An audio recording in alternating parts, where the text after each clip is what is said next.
सुबह आई है तेरी अंगनाई में,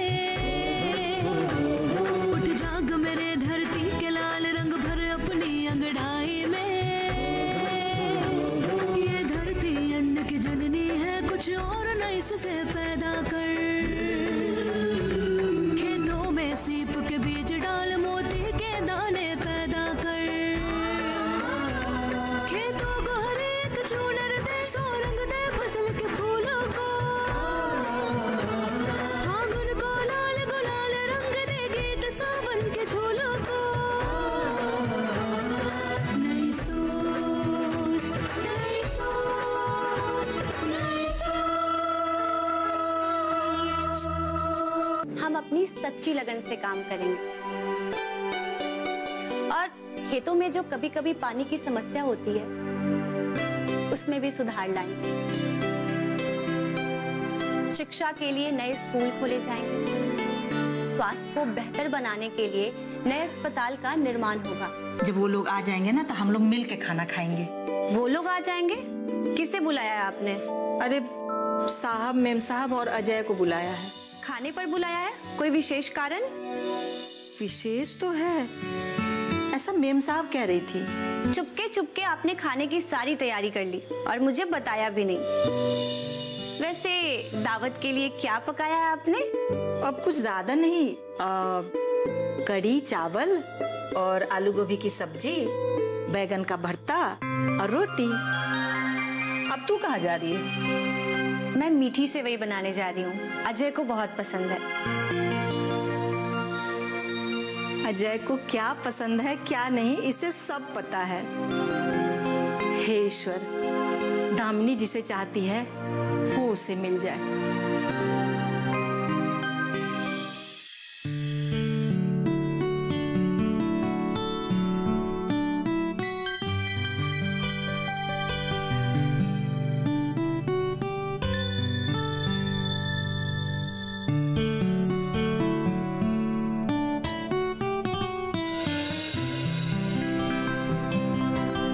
आज मेरे लिए कितनी खुशी का दिन है कि मेरी बसंती अपना गांव गंगापुर की पंचायत सदस्य बन गई है। काश आज माँ बाबूजी होते तो कितना खुश होते, पर ये खुशी उनसे बांट नहीं पाया।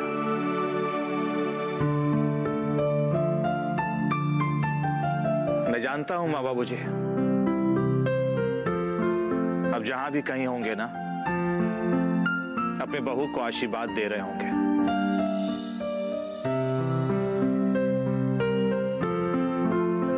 बहुत कमी खलती है आप लोगों की।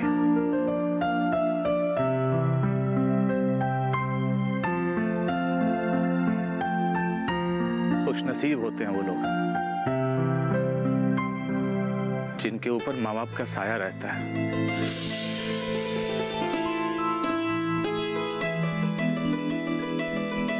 कि मेरा ऐसा भाग्य कहा।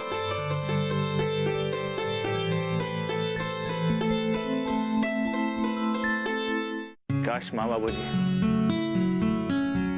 आज आप लोग होते तो आपके गोद में सर रखकर एक गहरी नींद में सो जाता,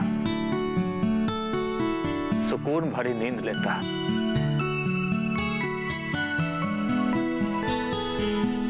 आप लोग बहुत याद आते हैं, बहुत यार, बहुत।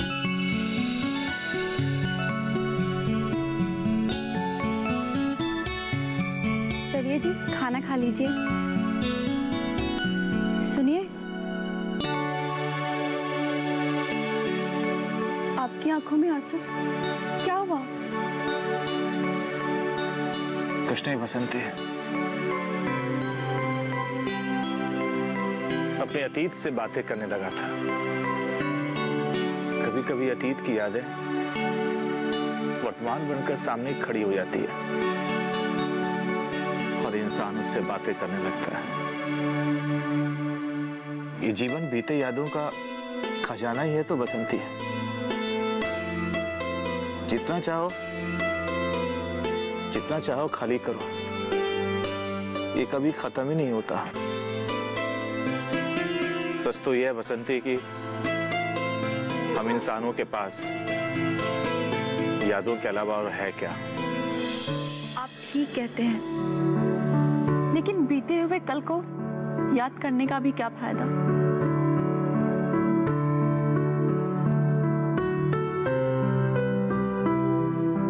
यादें तो जीवन की अनमोल धरोहर होती है बसंती। उसको फायदे या नुकसान के तराजू पे तौलना ठीक नहीं है। उन्हें तो बस संजो कर रखना चाहिए।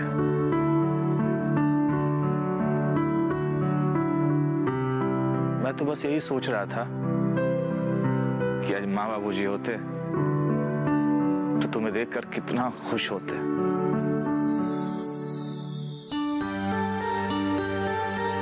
क्यों नहीं होते? बच्चों की खुशी में ही तो माँ बाप की खुशी होती है। अच्छा, एक बात बताइए, आप खुश तो है ना?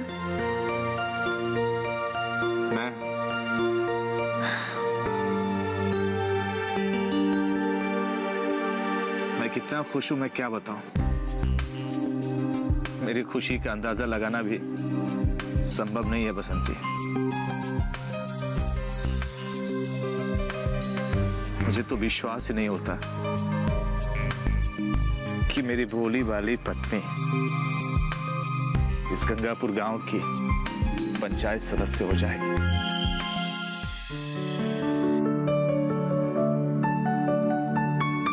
ये सब मनीषा दी और तामली बहन के सहयोग से ही हुआ है ना। जिस हुकुम सिंह की वजह से हमें क्या क्या दिन देखने पड़े थे, आज उसी हुकुम सिंह के बगल में तुम पंचायत दफ्तर में बैठोगी, भी बराबरी की कुर्सी पर। यह हुकुम सिंह और जगदीश राज के लिए मुंह पर तमाचा होगा। जाने दीजिए, छोड़िए ना। उन बीती बातों को याद करने से भी क्या फायदा। नहीं बसंती, कुछ यादें ऐसी होती है जो खंजर बनकर सीने में चुभती रहती है। उस हुकुम सिंह की वजह से हमें क्या क्या दिन देखने पड़े थे। अपना घर बार छोड़कर, गांव छोड़कर, बीवी बच्चे को छोड़कर दिल्ली जाना पड़ा था। सिक्योरिटी गार्ड की नौकरी करनी पड़ी थी। उसने हमें बुरी तरीके से चोरी के इल्जाम में फंसाया, मुकदमा किया, जेल पहुंचाया। नहीं बसंती, नहीं, ये भूलने वाली बात नहीं है। यहां तक कि ये तुम्हारे हाथ का कंगन भी गिरवी रखना पड़ा। जब जब ये याद आती है ना बातें, मन करता है कि उस हुकुम सिंह और जगदीश राज का गला दबाकर मार दूं। लेकिन फिर तुम्हें और चंदू को देखकर चुप हो जाता हूं।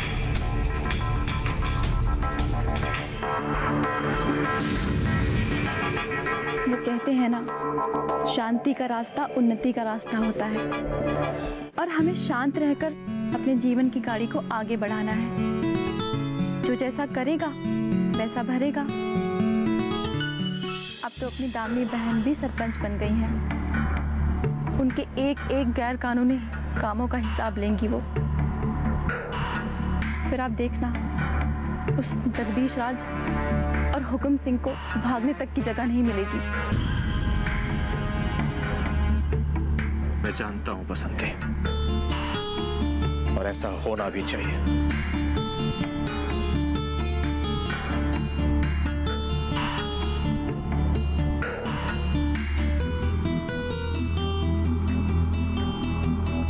हमारे इस गंगापुर गांव को इन लोगों ने नरक बना दिया था।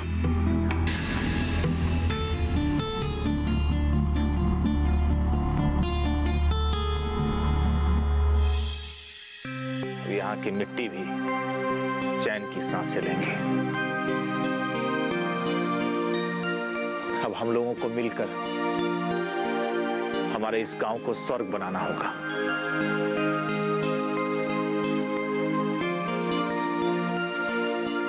आपका ये सपना जरूर पूरा होगा। हमारे गांव में फिर से खुशियां आएंगी, खेतों में फसलें फिर से लहराएंगी और सरकार की नई नई नीतियों से हर गांव में खुशहाली आएगी और आपको भी कहीं जाने की ज़रूरत नहीं है। दामिनी बहन कह रही थी कि सरकार की नई नीतियों से आपको रोज़गार मिलेगा और हमारे किसान बहन भाइयों की ज़िंदगी में भी बदलाव आएगा। ये सुनकर तो बहुत खुशी हुई। एक बात कहूं बसंती, तुम्हारी जैसी पत्नी पाकर मैं धन्य हो गया। मुझे तुम पर गर्व है। धन्य तो मैं भी हो गई हूँ आपको अपने पति के रूप में पाकर। मेरी खुशी के लिए आपने क्या क्या नहीं किया। दिल्ली जैसे बड़े शहर में जाकर नौकरी की और कितने दुख झेले आपने, लेकिन मुझसे कभी कुछ नहीं कहा। मैं बहुत सौभाग्यशाली हूँ कि मुझे आप जैसा पति मिला। भाग्यशाली तो मैं भी हूँ। तुम्हारी जैसी स्त्री मेरी अर्धांगिनी है। मैं ऊपर वालों को हमेशा कहता हूँ बस हमारा तुम्हारा रिश्ता 7 जन्म तक ये छूटे ना कभी। सिर्फ 7 जन्म तक ही रहेंगे और 8वें जन्म में मुझे किसी और के पास भेज देंगे क्या? मैं ऐसा बिल्कुल नहीं होने दूंगी। मैं तो भगवान से यही प्रार्थना करूंगी कि आपका और मेरा साथ जन्म जन्मों का रहे। अच्छा, तो मैं इतना भाग्यशाली हूँ? हाँ, और मैं भी।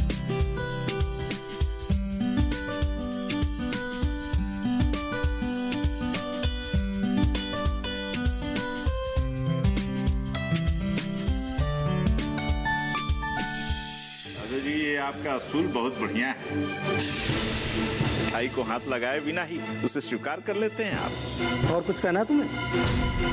हम शुरू से ही पंपिंग सेट, ट्रैक्टर, ट्रक और बस में डीजल का इस्तेमाल कर रहे हैं।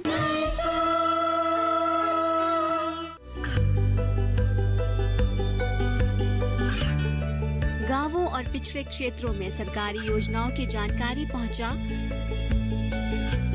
देश में कौशल और क्षमता विकास कर ग्रामीणों को सामाजिक बदलाव और विकास से जोड़ने की दूरदर्शन किसान की पहल चौपाल चर्चा देखें सोमवार से शुक्रवार सुबह 9 बजे।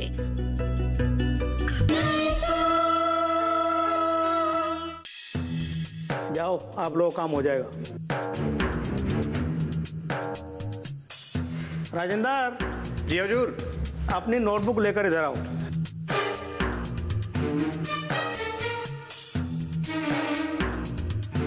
इसमें लिखो कि मेरी चाय में बहुत सारी मलाई, 2 चम्मच शक्कर होनी चाहिए। आसान शब्दों में इसे बुरके वाली चाय कहते हैं। क्या कहते हैं? बुरके वाली चाय। शाबाश, याद रहेगा तुझे? जी हुजूर, बिल्कुल कभी नहीं भूलूंगा। शाबाश, अब फटाफट भाग कर जाओ और मेरे लिए बुरके वाली चाय लेकर आओ। जी हुजूर।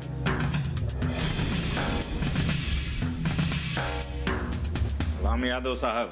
नमस्कार यादव जी। कैसे हैं आप? मैं जैसा था वैसा ही हूँ। तुम दोनों यहाँ क्यों आए हो? आपको पता ही होगा, दामिनी जी चुनाव जीत गई हैं और अब वो पंचायत की मुखिया हैं। बाहर देखिए, ढोल नगाड़े बाजे बज रहे हैं, गांव वाले खुशियां मना रहे हैं। हमने सोचा कि आपको भी अपनी खुशी में शामिल करें। लीजिए मिठाई खाइए। ताना देने आए हो? नहीं नहीं यादव जी, ताना क्यों देंगे? हम तो बस आपको ये मिठाई देने आए हैं। ठीक है, टेबल पर रख दो।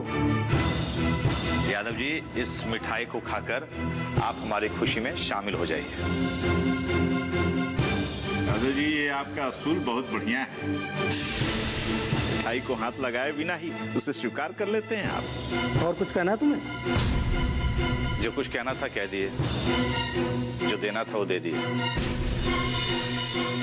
बस आपसे एक विनती करने आया।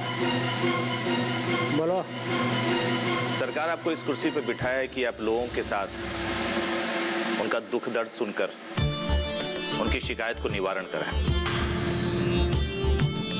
तो अपने कर्तव्य को समझ के ईमानदारी से इसका पालन करते रहिए। समझ गए? समझ गए, बिल्कुल समझ गए। नमस्कार।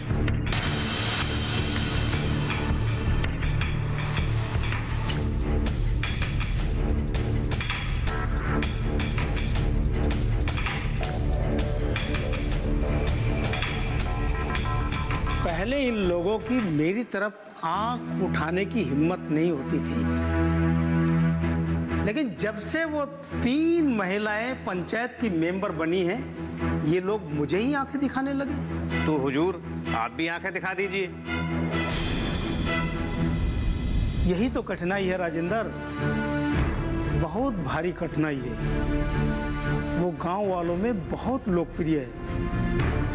उनके खिलाफ एक भी शब्द बोला या कोई कार्रवाई की तो ये लोग मेरे दुश्मन बन जाएंगे। मेरे ही नहीं, बल्कि तुम्हारे भी। तो हुजूर, आप चुप ही रहिए, वरना बिना कसूर के हम लोग भी लपेटे में आ जाएंगे। चाय लाओ इधर।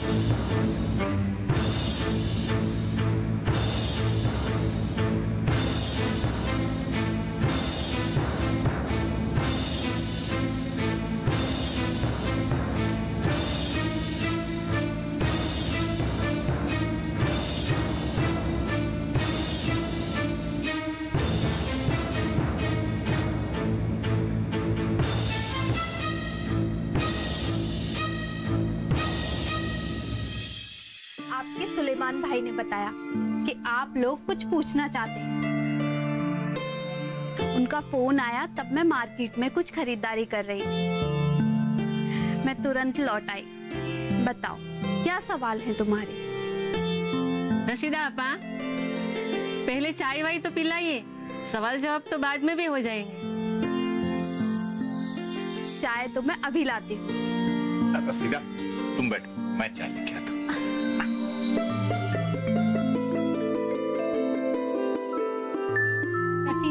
सुलेमान भाई कितने अच्छे हैं। मेरे पति जब खेत से घर में आते हैं ना, तो किसी भी काम में हाथ नहीं लगाते हैं। सब आदत की बात है। आप अपने बच्चों को अगर घर के कामकाज सिखाएंगे तो वो हमेशा आपकी मदद करेंगे।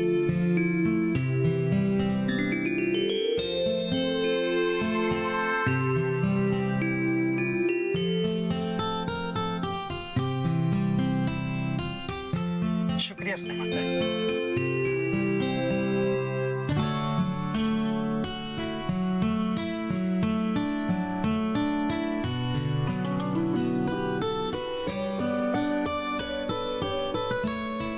अब बताओ, आप लोग क्या पूछना चाहते हो मुझसे? रसीदा आपा, पिछले कई दिनों से मेरे मन में कुछ प्रश्न उठ रहे हैं। बताओ, क्या प्रश्न है वो? हम शुरू से ही पंपिंग सेट, ट्रैक्टर, ट्रक और बस में डीजल का इस्तेमाल कर रहे हैं। इसके धुएं से बहुत कष्ट होता है। दूसरी बात ये है कि डीजल भी दिन प्रतिदिन महंगा ही होता जा रहा है, तो इसका कुछ पर्याय नहीं है। मैंने समाचार पत्र में पढ़ा है कि अभी भी हम इसे आयात ही कर रहे हैं। अपने देश की वार्षिक जरूरत का हम 5वां हिस्सा भी देश में निर्माण नहीं कर पाते। हाँ, ये सच है। दुनिया के तेल आयात करने वाले देशों में हम तीसरे नंबर पर हैं। 2018 और 2019 में हमने दूसरे देशों से 230 लाख टन कच्चा तेल खरीदा, जिसमें 9 लाख करोड़ रुपए खर्च हुए हैं। परंतु एक सच्चाई ये भी है कि कोयला पर आधारित थर्मल पावर से प्रदूषण भी बढ़ता है। आखिर कब तक हम दूसरों के भरोसे जिंदा रहेंगे? इस दिशा में प्रयास शुरू हो चुके हैं।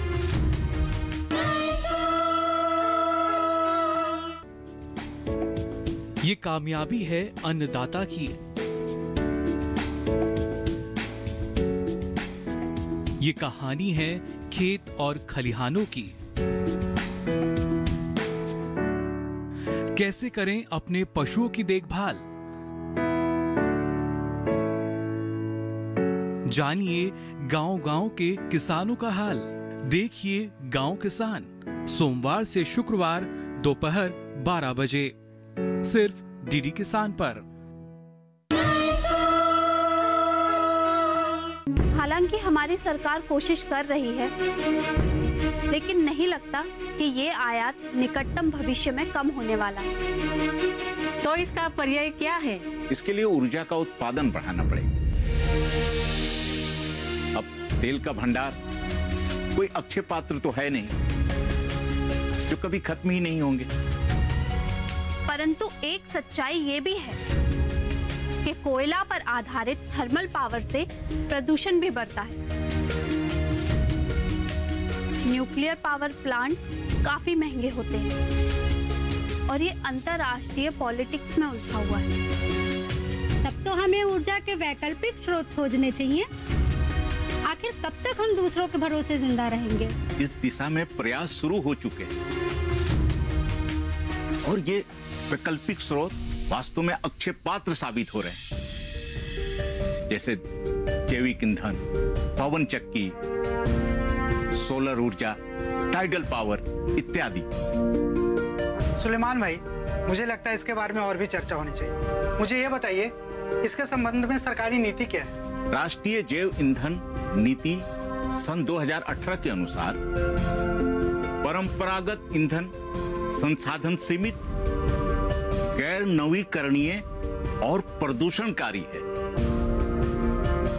इसीलिए इनका समझदारी से उपयोग करना चाहिए। दूसरी ओर नवीकरणीय ऊर्जा संसाधन स्वदेशी, प्रदूषित एवं अक्षय है। भारत प्रचुर नवीकरणीय ऊर्जा संसाधनों से संपन्न है, इसलिए हर तरीके से इनका उपयोग प्रोत्साहित किया जाना चाहिए। वाह रसीदा आपा वाह, आपने तो गागर में सागर भर दिया। अब आप हमें जैविक ईंधन के कुछ उदाहरण बताइए। जैविक ईंधन का भंडार कभी खत्म नहीं हो सकता और जैविक ईंधन नवीकरणीय संसाधनों से उत्पादित ईंधन है। डीजल, पेट्रोल या अन्य ईंधन के स्थान पर या उसके मिश्रण से इसका उपयोग किया जाता है। बायोमास जैसे गन्ना, मोलेसेज, चुकंदर, स्टार्च युक्त मकई आदि, बायोगैस लकड़ी का कचरा, कृषि और वन अवशेषों से इथेनॉल बनाते हैं। खाद्य जट्रोपा जैसे वनस्पति तेलों, खाना पकाने के तेल या पशु वसा और जैव तेल के बने फैटी एसिड के मिथाइल या एथिल एस्टर से बायोडीजल, गेहूं के भूसे, बायोगैस, चावल और गेहूं के भूसे, जैव तेल के बने फैटी एसिड के मिथाइल या एथिल एस्टर से बायोडीजल, चावल और गेहूं के भूसे, बैगेस, बूडी, बायोमास, अखाद्य फसलों से उन्नत जैव ईंधन, कृषि अवशेषों, पशुओं के गोबर, खाद्य अपशिष्ट, MSW और सीवेज पानी से जैव CNG उत्पन्न किया जाता है। ध्यान देने की बात यह है कि बायोडीजल का प्रयोग स्वतंत्र रूप से भी हो सकता है और साधारण पेट्रोल डीजल में मिश्रित करके भी हो सकता है। तो इसका मतलब है कि ऊर्जा के वैकल्पिक स्रोतों में हम किसान बहन भाइयों का रोल अहम हो सकता है। इसलिए इस विषय पे हम थोड़ी और चर्चा करना चाहेंगे। चर्चा जरूर करेंगे, पर आज नहीं, अगले रविवार को इसी समय यहीं पर। रसीदा आपा, सुलेमान भाई, आप दोनों ने हमें बहुत अच्छी जानकारी दी। इसके लिए आप दोनों का शुक्रिया। सब क्या हो रहा है? आपने मुझे कुछ बताया क्यों नहीं? अजय मेरा सिर्फ एक अच्छा दोस्त है, सिर्फ दोस्त। उससे शादी और मंगनी के बारे में मैंने तो कभी सोचा भी नहीं। इसमें गलती दामिनी की नहीं बल्कि सविता की है, जिसने मान लिया कि वो इस रिश्ते के लिए राजी हो जाएगी। मुझे माफ कर दीजिए मेम साहब। नई सोच के नई सुबह आई है तेरी अंगनाई में, उठ जाग मेरे धरती के लाल रंग भर अपनी अंगड़ाई में। ये धरती अन्न की जननी है, कुछ और नई से पैदा कर।